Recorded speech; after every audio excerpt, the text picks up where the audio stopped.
Welcome back to the deep dive.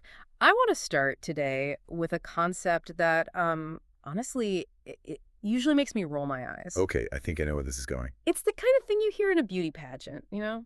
Right before the big applause sign lights up. World peace. World peace. I just want world peace. It feels like the ultimate platitude, doesn't it? It feels so soft, so intangible. Like something you put on a bumper sticker. Exactly. A bumper sticker when you don't have a real solution to anything. So when I open up our source material for today, and it claims that world peace is actually a biological byproduct of individual physiology, I have to admit my skepticism radar went off hard. And that's a completely fair reaction. I mean, we're all conditioned to think of peace as a political thing. Right. It's treaties, it's the UN, it's economic sanctions. For sure. So when someone comes along and says, no, peace starts with your endocrine system, it does sound a bit out there. A bit. It sounds wild. But the deeper I got into this stack of research, I mean, the clinical studies, the case histories, the philosophy, the more I realized we're not talking about a political manifesto here. No, We're looking at what is essentially a mechanics manual for the human body. that's a great way to put it. A user's guide. And that's what we're doing today. A deep dive into a system called Simplified Kundalini Yoga, or SKY for short. Right. It was founded by a man named Vatheri Maharishi way back in 1958. And the central premise, it's surprisingly technical. It is. The core idea is that you cannot have a peaceful society if the individuals in it are, well, if they're chemically and electrically malfunctioning. Electrically malfunctioning, that's such a provocative phrase, isn't it? It really is, and it's the cornerstone of this entire system. But before we get into the wiring diagram of the body, Right. I think we need to establish the scale here, because this isn't just one guy in a garage teaching yoga. This thing is massive. Yeah, the numbers actually surprised me. We're not talking about some niche little group. The World Community Service Center, or WCSC, which oversees all this. Yep. It has over 400 trusts. And more than 2,000 subcenters. Exactly. They're in Japan, the USA, Malaysia, South Korea. This is a global infrastructure. Yeah. So whatever maintenance manual they're selling, people are buying it. And it's not just that they're buying it, it's that the whole thing is designed to be exported, the mission. It's explicitly about bringing peace to society through peace in the individual. Right. But, and this is the key part for me, they argue that you can't just think your way to peace. No, you can't just wish for it. You have to physically engineer it. Engineer it. That's the word. And that's really our roadmap for this whole deep dive. We are going to test that claim. We're not just going to be talking about stretching or doing a few down dogs. No, this goes way beyond that. We're looking at a system that claims to integrate physical health, mental health, and social health. The sources have a name for it, the biopsychosocial model. And we're going to come back to that model a lot. It's a framework that basically says you can't separate your body, your mind, and your relationships. They're all one system. So, like, if your back hurts, Yeah. that's the bio part. Right. Then you get irritable, which is the psycho part. You snap at your spouse, the social part. Exactly. It's a feedback loop. And SKY claims it can hack that loop at any of those points. We have so much to cover to see if they can actually pull that off. We're going to walk through their physical toolkit, this set of 7 exercises. We have this case study that, honestly, it reads like a medical thriller. The woman with the crushed foot. Yeah, that story is something else. It's unbelievable. And for all the data nerds listening, we have a full clinical study on medical students. Stress, cortisol, the works. But let's start at the beginning. Vatheri Maharishi. Who is this guy? Right. The sources call him a spiritual guru, which, I don't know, it usually makes me think of someone just sitting under a tree, totally detached from reality. Yeah. But he seems practical. He was incredibly practical. That's the key distinction. He wasn't just meditating in a cave for 50 years. Right. He spent decades actively researching Ayurveda, Siddha, and homeopathy. These are the traditional Indian medical wisdom. Exactly. And Siddha in particular is very focused on the, let's call it the alchemy of the body, how to prolong life, how to maintain vigor. Okay. So Maharishi's whole goal was synthesis. He looked at ancient Ashtanga yoga, which, let's be honest, it's rigorous. It's incredibly difficult. It takes hours a day. Not something most people can fit in. Not at all. Not the person with a 9-to-5 job, a mortgage, and kids to pick up from school. Right. The person who doesn't have 6 hours to stand on their head. Precisely. So he asked, how do we make this accessible? How do we strip away the complexity without losing the potency? And that's where the simplified Kundalini yoga comes from. That's it. And to do that, he had to develop a core theory about what he called the mechanism of health. Okay, let's unpack this mechanism because this is where the terminology starts to get a little sci-fi. A little bit, yeah. The sources mention the three circulations. Right. So, according to the SKY philosophy, your health isn't just about your organs being in the right place and doing their jobs. It all relies on the unobstructed circulation of three things. And those are blood, heat, and air. Blood, heat, and air. Okay, blood, I get. That's obvious. Heat, I assume that's metabolism, body temperature. Exactly. Metabolism, the fire of digestion, keeping your core temperature stable. And air relates to, well, oxygenation, but also nerve impulses. Ah, so it's not just the air you breathe. No, it's more like the movement of energy. Maharishi viewed the body as a kind of hydraulic system that also has this crucial electrical component. So if one gets blocked. They all get affected. If the air circulation, the nerve flow gets blocked, the blood circulation is affected. If the blood stagnates, the heat regulation goes haywire. And when those three are out of whack, that's the definition of disease in this system. That's the theory. But here's the kicker. He wraps all of this in a concept he calls biomagnetism. Biomagnetism. Okay, let's pause right there because this is where the skeptic in me really starts twitching. I was waiting for this. Is he using this as a metaphor? Or does he mean actual literal magnetism, like I'm a refrigerator magnet? He treats it as a literal physical energy, a universal force. In the SKY system, biomagnetism is the electricity that's powering the whole machine. It's the life force. So the exercises aren't just about building muscle or flexibility? Not primarily, no. They are designed to optimize the circulation of this biomagnetism, to correct, as he puts it, electrical imbalances. And this leads to a very strange phrase I found in the source material. It talks about these imbalances and air bubbles in the nerves. I knew you'd catch that one. Of course. I mean, medically, an air bubble in your blood is an embolism. That's fatal. So what on earth is he talking about here? He can't mean there are literal bubbles floating around in my sciatic nerve, can he? No, and this is where we have to do a bit of translation from that traditional set of medical language into modern terms. Sure. In this system, air, or vata, represents flow, movement, the nervous system. Maharishi argues that when this biomagnetic energy flows through a nerve, it needs a good conductive medium. Oh, okay. If there's a blockage, which he calls an air bubble, but it's more like a gap in the magnetic continuity, the energy has to jump. Like a spark plug. Exactly like a spark plug. Think of a frayed electrical cord. What happens when the current arcs across that gap? You get a spark, you get heat, short circuit. You get a short circuit, shock, disruption. In the human body, that arcing is what they say manifests as sharp pain or muscle twitching or even sudden emotional outbursts, Like anger. like a flash of anger. Yeah. The theory is that these air bubbles, these gaps in continuity, are what cause the body's entire electrical system to short out. So the goal of the entire practice is to smooth out the wiring, to get rid of the frayed parts. It's essentially defragging your nervous system, to remove those bubbles and restore a smooth laminar flow of energy. Okay, that makes a lot more sense when you frame it as a metaphor for conductivity. So how do we actually do that? The system lays out 7 specific physical exercises, Right. And it claims they're suitable for ages 8 to 80. which is pretty crucial for that simplified label, right? If you're 80, you're probably not going to be doing acrobatics. No, these are designed to be very low impact but have a high efficacy. So let's run through this toolkit. First up, hand exercises. Seems simple enough. They are simple movements, yeah. Twisting the wrists, moving the arms. But the intention is key. It's not just about biceps. It's about circulating that energy in your upper extremities and connecting to the heart and lung region. Okay. Then leg exercises.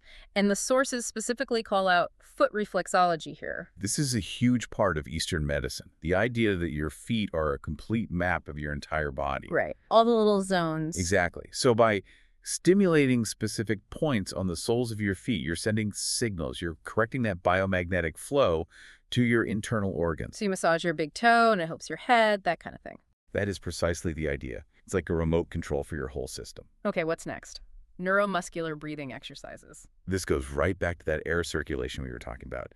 Most of us, we breathe so shallowly, we only use a tiny fraction of our lung capacity. The classic stress breathing, just into the chest. Right. So this exercise is about fully oxygenating the blood, sure, but it's also about consciously regulating the nervous system. Deep, controlled breathing is the fastest switch we have to turn off the fight or flight response. Then we have eye exercises. I actually love that this is included. It feels so modern. It's so necessary today, isn't it? Think about it. For most of human history, our eyes were constantly scanning the horizon, looking at things far away. And now, Now we stare at a screen 2 feet from our face for 10 hours a day. Our eyes get locked into one focal length. These exercises are just about restoring flexibility and strength to the ocular muscles. preventing that eye strain makes sense. Yeah. Next is Kapalabhati. I've heard of this in other yoga traditions. You probably have. It's often called skull shining breath. Skull shine! It's a clearing technique. It involves a series of forceful, short exhalations through the nose. Forceful how? It's like you're trying to sneeze or blow out a candle with your nose, over and over. A sharp puff from the belly. The idea is to clear toxins and stagnant energy from the lower abdomen and the lungs. It's a pump. You're physically pumping the stale air out of the bottom of the lungs where it settles. That's the idea. Then Maharasana, and it says parts 1 and 2. Right. This one focuses entirely on the spine. If the body is an electrical system, the spine is the main superhighway for all that biomagnetism we're talking about. The central trunk line? Exactly. And if that highway is twisted or kinked, traffic stops. Maharasana is all about strengthening the back muscles and correcting posture to keep that highway open and flowing. And finally, that brings us to acupressure and body massage. And this is where the sources really highlight something called the 14 points exercise. This is, in many ways, the crown jewel of the physical toolkit.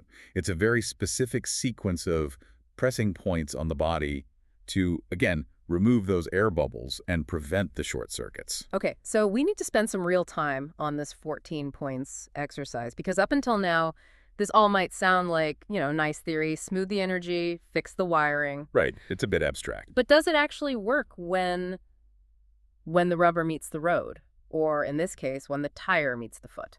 This case study is the perfect stress test for the entire theory.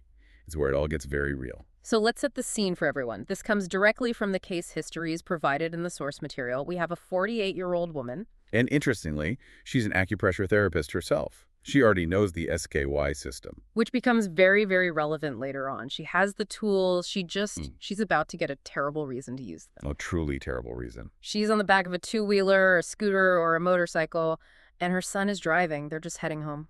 And out of nowhere, a van coming from the opposite direction, driven by a drunk driver, just loses control. It's every commuter's absolute nightmare. It is. The van collides with them, Yeah. and the back wheel of the van runs directly over her left foot. Stop and think about the physics of that for a second. A van. Yeah.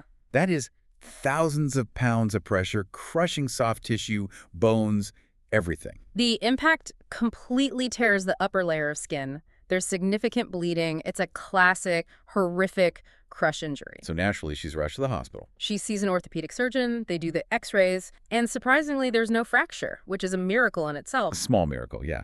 But the tissue damage is severe. So they do the standard Western medical protocol, stitch it up, 11 stitches. Right. And put it in a cast, plaster of Paris. Then antibiotics, injections, painkillers. The usual, come back in a few weeks. Stabilize, medicate, and wait. It's the standard of care. But it fails. It fails completely. 2 months go by. I mean, think about that. 2 months of being laid up, injections, antibiotics, and when they finally cut the cast open to check on it, It just separated just pulled apart. Yeah. That is a nightmare image. The wound hadn't healed at all. It had actually gaped open. So what did the doctor say?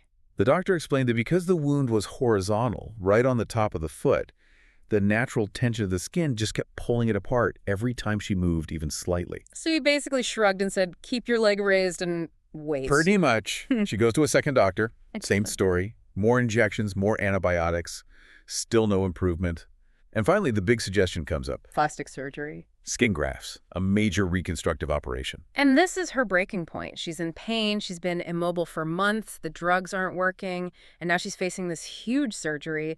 The bio part of her life is completely broken. Which is no doubt wrecking her psycho and social life, too. So she remembers her training. She decides, okay, I'm taking matters into my own hands. Literally. She starts a hardcore protocol of the Vethathiri Maharishi Acupressure 14-point exercise. Now, normally someone might do this once or twice a day, right, as maintenance? Right, it's a daily tune-up. But she went into intensive care mode. What did that look like? She did the general points 1 through 10 mildly, for about a minute each. But she focused with incredible intensity on the last 4 points. 11, 12, 13, and 14. And how often? 4 minutes on each of those 4 points, every 4 hours. Every 4 hours. That's round the clock. That's dedication. It's a biomagnetic blitz.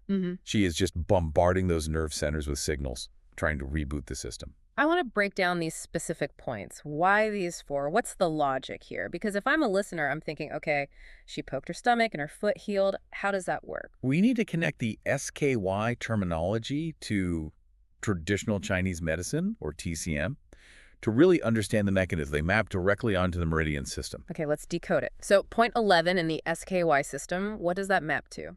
It maps to liver 13 in TCM. Liver 13, and where is that located? It's on the right side of the body, just below the lowest rib. Now, in Western medicine, we think of the liver as a filter for blood. Right. It processes toxins. In TCM, it does that, but it's also responsible for the smooth flow of qi, or energy, or biomagnetism, throughout the entire body. It's the master of flow. So by pressing that point, she's stimulating the body's ability to clean the blood and ensure good circulation to the wound. Exactly. If you have a wound that isn't healing, that means you have stagnant blood and toxins building up. Point 11 is like calling in the janitor. It clears the mess so the repair crew can get in. Okay, that makes sense. Next is point 12. Point 12 maps the spleen 16 in TCM. This is on the left side, just below the lowest rib. The spleen. Okay, let's pause on the spleen. Because in Western medicine, you can live without it, right? It's an immune filter, but we don't think of it as a primary healer. Right, but in TCM, the spleen is a titan. It's absolutely massive. It's called the official of transportation and transformation. Transportation of what? Of the energy and nutrients you get from food. In TCM theory, the spleen is directly responsible for the health and quality of your flesh and muscles. So if you have a wound that is gaping open, refusing to build new tissue, like your patient's foot, a TCM doctor immediately looks to the spleen. The spleen governs the holding of blood in the vessels and the actual building of new flesh. So by stimulating point 12, she wasn't just poking an organ. She was trying to signal the body's logistics center to send building materials to the construction site on her foot. That is a perfect analogy. She had raw materials from her food, but the transport signal was broken because of the trauma. Point 12 was her way of reestablishing that signal. Hey, we need bricks and mortar over here. Incredible. Okay, on to point 13. Point 13 is on the right side, level with the belly button. This maps to gallbladder 26. Gallbladder. I usually just think of that as storing bile to digest fats. And it does. But in TCM, the gallbladder is also associated with the decision-making and courage, which you definitely needed. She certainly did. But physically, it's a key supporter of the liver's function. And it helps specifically with pain in the lumbar region and the lower body. So it's both a pain management point and a structural support for the lower body. Exactly. Think of it as reinforcing the frame while the other points are fixing the wiring and the plumbing. Okay, that leaves point 14. Point 14 is on the left side, midway between the navel and the groin. This maps to stomach 27. The sources call this one the Sea of Nourishment. The Sea of Nourishment. I like that. It's a great name. The stomach is what breaks down food into chyme, creating the raw fuel for energy. If you're healing from a massive injury, your metabolic demand is enormous. You need to extract maximum energy from everything you eat. Yeah. Point 14 is about optimizing that fuel extraction process. So let's just recap her entire strategy. It was brilliant. She hits point 11 for detox and flow, the liver. Yep. Point 12 for tissue building, the spleen. Right. Point 13 for pain and structural support, the gallbladder. Got it. And point 14 for the energy supply, the stomach. It's a perfect holistic protocol for severe wound healing. She addressed the waste removal, the construction, the pain, and the fuel supply, all at once. And the result of this intensive round-the-clock routine. The sources describe it as a speedy, marvelous, and unbelievable recovery. The wound closed, the tissues regenerated, no plastic surgery was needed. That is just, it's an incredible story, and the source material claims this is proof of the enhancement of biomagnetism. They argue that she essentially boosted her body's own electrical voltage to a level where it could jumpstart a healing process that had completely stalled. She cleared the massive short circuit caused by the accident. It's an amazing story, truly, but I can hear the skeptic in the back of the room, and let's be honest, the skeptic in my own head saying, that's an N of 1. It's an anecdote. Right. Maybe it was just going to heal anyway. Maybe the antibiotics finally kicked in after 2 months. And that is a valid scientific critique. Anecdotes are powerful, but they aren't proof, which is exactly why we need to pivot from this incredible story to the hard data. We need the clinical evidence. We have it. We have a study here published in the International Journal of Pharmacy and Bioallied Sciences. And this one isn't about stories. It's about hard biochemical markers. Okay, so we're going to med school. We are. The study involved 120 first-year medical students. First-year med students. You could not pick a better high-stress demographic if you tried.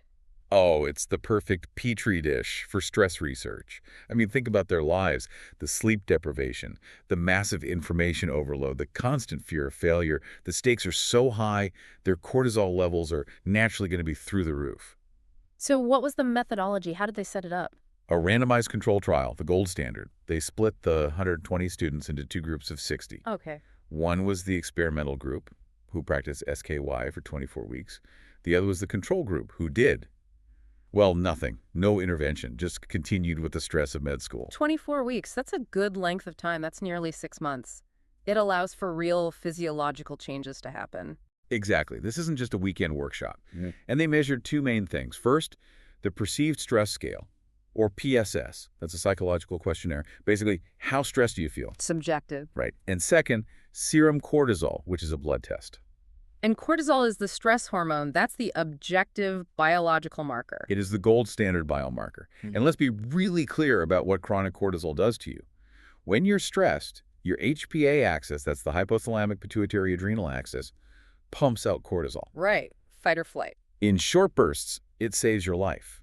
It wakes you up, helps you run from a tiger. But when it's chronically elevated, like in a med student, it destroys you. It literally eats away at your hippocampus, the part of the brain responsible for memory formation. Which is deeply ironic because that's the one thing a med student needs most. Exactly. Being chronically stressed literally makes you stupider. It also suppresses your white blood cells, which tanks your immune system. You get sick more often. So what did the data show? Let's start with the subjective part, the PSS. How stressed did they feel? Okay, so at the baseline, before the study started, both groups were sitting at a score of around 24.5. That's considered high stress. Makes sense. And after 24 weeks? The control group, the ones just grinding through med school, stayed right there. Yeah. They went from 24.54 to 24.21. No change. Still stressed out of their minds. Which also makes sense. Med school doesn't get easier in the second semester. Not at all. But the SKY group, and this is where it gets interesting, they dropped from a baseline of 24.47 all the way down to 14.05. Wow. That's Yeah. not a small drop. That's a 10-point swing on the scale. That's the difference between feeling like I'm barely holding it together and you know what? I've got this. It's a massive, statistically significant drop in perceived stress. But the blood tells the real story. The serum cortisol, the hard data. At the start, both groups were around 19.8 or 19.9 micrograms per deciliter, basically identical. Okay. After 24 weeks, the control group, still at 19.58, flat, unchanged. Their bodies were still screaming danger. And the SKY group. They dropped to 17.66. Okay, I'm going to play devil's advocate here for a second. A drop from roughly 19.9 to 17.6. That's about a 2.3-point drop. Is that actually significant? Does that really change a person's life? It absolutely does, and here's why. You have to look at the trend in the statistics. Yeah. The control group was stuck in a toxic catabolic state, a state of breaking down. The SKY group showed a statistically significant reduction with a p-value of less than 0.001. What does that p-value mean in plain English? It means there is a less than 1 in 1,000 chance that this result happened by random luck. It's a real effect. Their baseline chemistry physically shifted From a catabolic state. to an anabolic state, a Yeah. state of building up, of repairing, of resting. Over the course of a 4-year medical degree, that small difference of just over 2 points is the difference between burnout and resilience. It's the difference between a doctor who listens to you and a doctor who is so stressed they snap at you. And this brings us perfectly back to that biopsychosocial model we promised we'd track. We've seen the foot healing, the cortisol dropping. Now we need to see how that ripples out into the psychological and the social spheres of life. This is where it really matters for the world peace argument, right? Yeah. Because you can have a healthy foot and low cortisol. But if you're miserable and lonely, do you really have peace? The answer is no. Engel, the psychiatrist who developed this model back in 1977, was adamant that you can't separate these boxes. A social problem, like loneliness, causes a psychological problem like depression. which causes a biological problem like inflammation and a weak immune system. And SKY attempts to address all three boxes at the same time. We have 5 case stories here that really illustrate this intersection perfectly. Each one highlights a different part of that web. Okay, let's run through them. Case 1 is the COPD and long COVID survivor. She's 43. This is going to hit home for a lot of people post-pandemic. Notice her symptoms. She had chronic lung issues, that's the bio, Yeah. but also steroid-induced weight gain, anxiety, and a very specific fear of heaviness in the head. That fear, that's the psycho part, right? The physical symptom created this terrifying psychological loop. It's a classic feedback loop. She practiced SKY for 10 months. And the result? Her breathing issues resolved. But look at the numbers. Her blood pressure dropped from 150 over 100. That's stage 2 hypertension. That's dangerous. No, 110 over 88. That is textbook healthy, and her medication was halved. But the psychological win. She stopped fearing the heaviness. She regained her confidence. The loop was finally broken. All right, let's move to case 2, the confused businessman, 47 years old. This one is a classic case of social friction leading to psychoturmoil, which leads to biopain.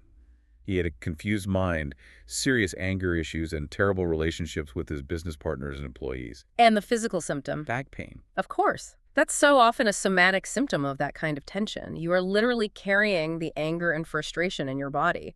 He started SKY. He describes getting this colossal energy. But the really interesting part is the cognitive shift.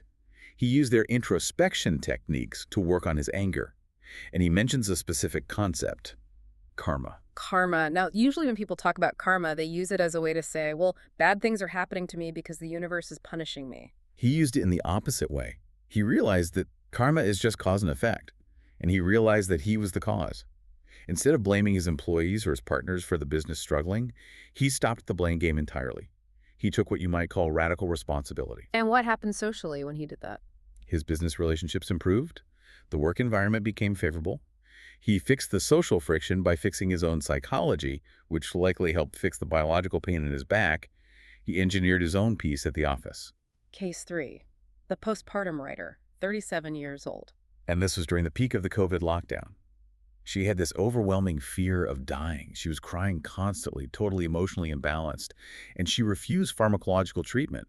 She didn't want antidepressants. She finds a local SKY center, and what drew her in was a specific phrase, Vazga Valamudan. Vazga Valamudan. It's a great phrase. What does it actually mean? It translates roughly to long live with prosperity or be blessed, but it's more than that. In the SKY community, they use it for everything. Instead of hello, they say Vazga Valamudan. Instead of goodbye, Vazga Valamudan. So it's a constant sonic anchor, a reminder. It is. It's an affirmation that you're constantly hearing and saying. For this writer, it became her lifeline. The practice, she says, connected her to her soul.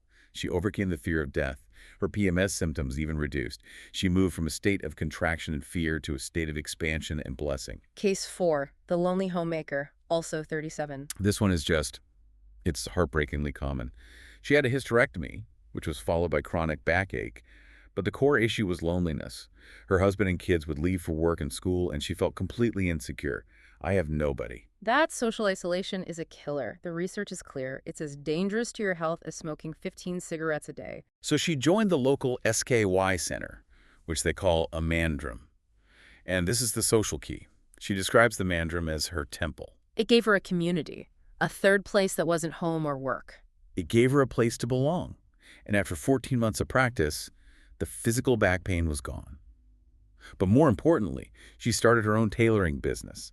She went from feeling insecure and lonely to being an entrepreneur. That's a profound shift in identity. That's the social part of the model, fixing the psychological part. Exactly. And that brings us to the last one, case 5, the angry mother. She's 46.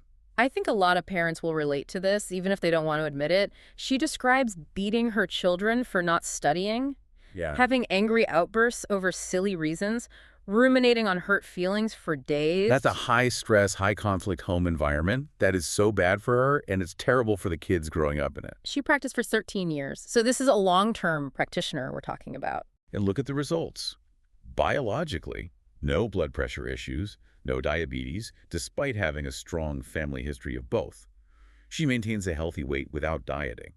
But the big win, the world peace win, is the change in her behavior. The transformation in her decision-making and her level of acceptance, she stopped the outbursts. Think about the ripple effect of that. We started this whole thing talking about world peace. Well, here it is in miniature. If she stops yelling and hitting her children are less stressed, their cortisol goes down, they probably do better in school, they grow up to be calmer, more regulated adults. The cycle of intergenerational trauma stops with her. Exactly. A mother not hitting her child because she learned how to manage her own anger through introspection. That is peace. Okay, we've mentioned introspection and meditation a few times now. We need to define what that actually looks like in the SKY system. The source material calls it mental and spiritual engineering. And engineering is the right word. It's not just sitting and thinking nice thoughts. It's a systematic approach to changing how your brain actually fires. Let's look at the meditation techniques first. They list several different types. Ajna chakra meditation. Ajna is the point between the eyebrows, the so-called third eye. Physically, this corresponds to the location of the pituitary and pineal glands. The goal of this meditation is to develop focus and willpower. Okay. Then Turiya yoga. Turiya meditation focuses on the crown chakra, the Sahasrara, at the very top of the head. This is about transcending the normal body consciousness, detaching from the physical drama and observing from a higher perspective. And Panchentriya.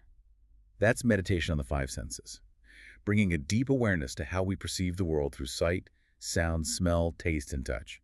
Are we letting our senses drive us around all day, or are we in control of them? In the physiological goal of all of this, the sources are very specific about brain waves. Yes. The explicit goal is to move your brain frequency from beta waves, which is about 14 to 40 cycles per second, down into alpha waves. And beta is the state of, well, this conversation, right? Normal waking alertness. Beta is alertness, yes. But high beta is the state of stress. It's anxiety. It's the, where are my keys? I'm late for work. Feeling. You cannot do deep creative thinking in high beta. You're too reactive. And alpha is the next step down. Alpha is 8 to 13 cycles per second. It's the state of flow, calm awareness, receptivity. It's that feeling you get when you're lightly focused on something you enjoy. Maharishi argues that you cannot do real introspection when you're in beta. You're too agitated. You have to drop into alpha to be able to look at yourself objectively. So the meditation is the prerequisite. It gets you into alpha, and that leads to the introspection toolkit. Once you're in that calm state, what do? You get to work. They list several techniques like analysis of thoughts and moralization of desires. Moralization of desires. I like that phrase. It implies that desires aren't inherently bad, but they need to be checked, vetted. It's about taking an inventory. Simplification. Gives you a simple checklist. Ask yourself, is this desire necessary? Is it harmful to myself or to others? And can I afford it in terms of time, money, and energy? If the answer to any of those is no, you consciously decide to drop it. It's about pruning the tree of your desires so it doesn't overgrow and block out the sun. And neutralization of anger. Notice the word is neutralization, not suppression. You don't just stuff the anger down where it will fester. You neutralize it by understanding its root cause, which is almost always an unmet expectation or a bruised ego, and then you consciously work to resolve that cause. Like our businessman who realized karma was a play and he was the one causing his own problems. Now, there's one more component here we have to mention, and honestly, I saved it for last because it's the most unusual. It is. It sounds the most mystical, but they claim it has a clear physiological basis. It's called Kaya Kalpa Yoga. The anti-aging practice. Right. Formulated by the ancient Siddhas, Kaya means body, Kalpa means immortal. But the mechanism, the transcript mentions, recycling sexual vital fluid. I know. It's a phrase that stops you in your tracks. It really does. For a modern listener, that might sound like celibacy or something out of a medieval alchemist's handbook. What is actually going on here? It is alchemy, in a sense, biological alchemy. And this is probably the most controversial, but also what they would claim is the most potent part of the SKY system. Okay. The theory is that the reproductive fluid, the sperm and its associated hormonal matrix in men, and the corresponding ovum and hormonal secretions in women, is the most metabolically expensive substance the body produces. It takes a huge amount of energy and nutrients to create it. A massive amount. Biologically, it makes sense. It is the essence of the body, intended to create a whole new life. It carries the genetic code, the potential for consciousness. The body prioritizes its production above almost everything else. Do the ancient Siddhas ask the question, what if we didn't spend it? Exactly. They asked, what if, instead of expelling this incredibly potent energy to create an external life, We learned how to reabsorb it to sustain and rejuvenate our internal life. How do you reabsorb it? Is this just about not having sex? Because that's a hard sell for most of society. No, and Maharishi was very clear on this. SKY is designed for householders, people with jobs, spouses, families. It is not about suppression or celibacy, which he argued just creates its own psychological problems. So what is it then? It's about learning a specific physical maneuver. It often involves contracting the pelvic floor muscles, similar to Kegel exercises combined with breath control, to literally pump that fluid and its associated energy up the spinal column to the brain. To the brain. To the brain and higher energy centers. They call the refined essence ojas. It's seen as the fuel for higher consciousness. They argue that you can't do that high level 3 of meditation we talked about if your vital energy tank is empty.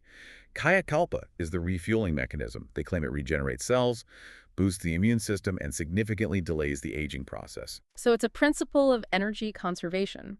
Instead of spending the battery on external things, you use it to recharge your own system. You recycle the surplus. That's the core idea. It's a fascinating final layer to add on top of everything else. It really does complete that holistic picture. You have the structural work with the exercises, Electrical work with the acupressure, chemical work with the breathing and cortisol reduction, the psychological work with introspection. and the vital or sexual energy work with Kaya Kalpa. It's a complete system from top to bottom. So let's try to synthesize all of this. We start with that big eye-rolling bumper sticker question. Can individual peace actually lead to world peace? And I think what we've seen is that the individual peace part is a very active, very technical process. It's not just wishing for peace or thinking happy thoughts. No, it's work. It's work. It's pressing 13 points on your body. It's analyzing your thoughts when you're angry. It's breathing correctly when you're stressed. It's consciously managing your most vital energy. But the payoff for that work is measurable. We saw the cortisol levels drop in the blood. We saw the crushed foot heal. We saw the angry mother become a calm mother. And if you have 400 trusts and over 2,000 centers all over the world teaching people how to do this, Then you have millions of individuals lowering their biological stress response. millions of people neutralizing their anger instead of taking it out on their families or their neighbors, millions of people staying healthier and not burdening the healthcare system. When you scale it up like that, it starts to look a lot like a plausible path to societal peace. Exactly. It's peace built from the bottom up, Yeah. cell by cell, person by person. There is one final provocative thought in the sources that I really want to leave our listeners with. They mention that karma determines our problems and that our genes carry the imprints of the past. Right. The idea that we're kind of programmed by our past actions and our biology. I'm just an angry person because my dad was an angry person. I'm sick because I have bad genes. A sort of biological determinism. But the entire premise of SKY, of consciously altering your biomagnetism, of changing your brainwaves from beta to alpha, of recycling your vital energy, it seems to suggest that we aren't actually stuck with that programming. And that's the aha moment of the whole system. If you can change your biomagnetism, you are effectively hacking your own destiny. Yeah. You're rewriting the epigenetic expression of your genes. You're clearing your karmic slate in real time. So the final question is, are we just victims of our karma and our genes, or are we the engineers of our own biomagnetism? Vethathiri Maharishi would argue we are absolutely the engineers. We just need to be willing to pick up the tools and get to work.